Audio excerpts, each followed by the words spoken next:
काहे हमरा से दूर दूर इतना रहेलू ये जान।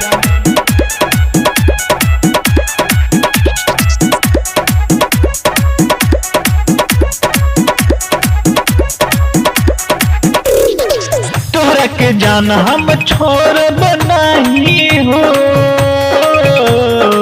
सत जन्म तो ही रहबे रानी हो।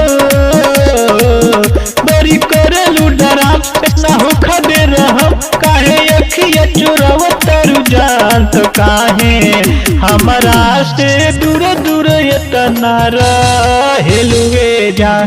तो काहे हमरा से इतना दूर दूर रहेलू ये जान। सुना डीजे अमित तिवारी अपहर। तो काहे हमरा से दूर दूर इतना रहेलू ये जान।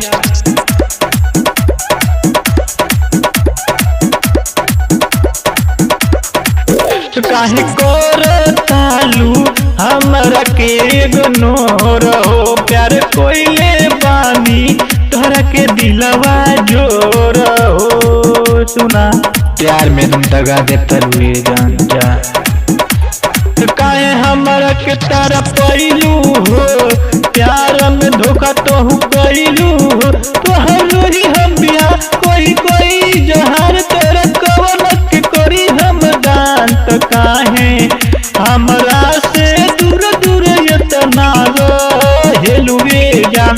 तो काहे हमरा से इतना दूर दूर रहेलू ये जान। तो काहे हमरा से इतना दूर दूर रहेलू ये जान।